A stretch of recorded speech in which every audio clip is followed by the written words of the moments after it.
Hello everyone, welcome back to my channel. Please subscribe my channel. The air in the National Dialogue Studio was thick with the scent of ozone and ambition.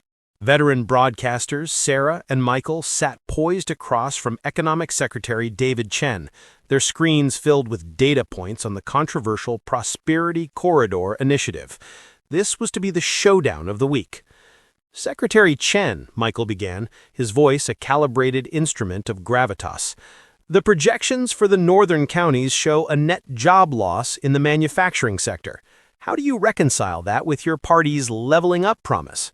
Chen offered a practiced, placid smile.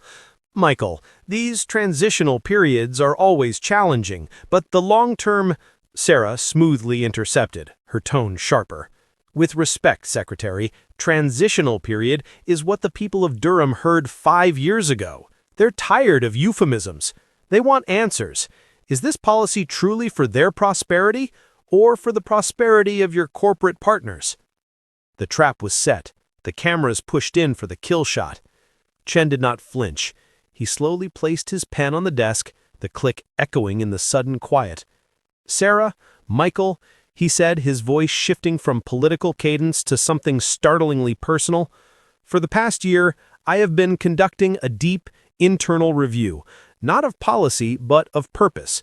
He paused, letting the nation lean in. I entered public service to build a more equitable future, but I have come to realize that the machinery of government can sometimes become an obstacle to the very change it seeks to create. In the control room, the director's hand froze over the switch for a commercial break. The producer's frantic voice in Sarah's earpiece was a mere whisper. What is he doing? Therefore, Chen announced, his voice clear and resonant, I am resigning my post as Economic Secretary, effective immediately.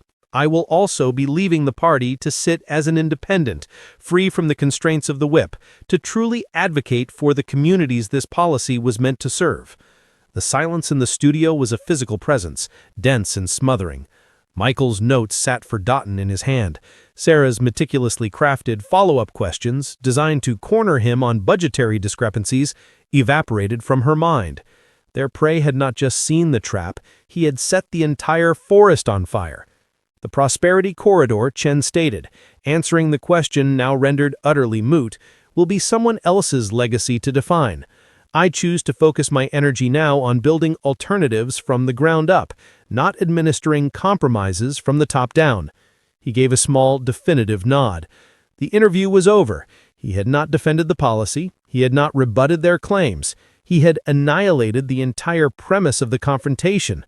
On social media, #ChenQuits exploded, instantly burying the planned corridor clash hashtag.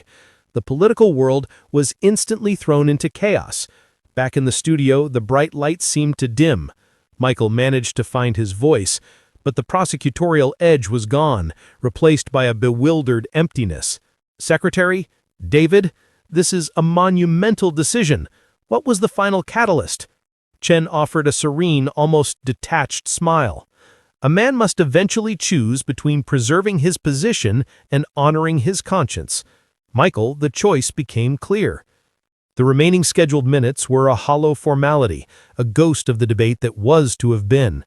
When the final off-air signal lit up, Sarah and Michael sat motionless. Chen had already unclipped his microphone, a free man.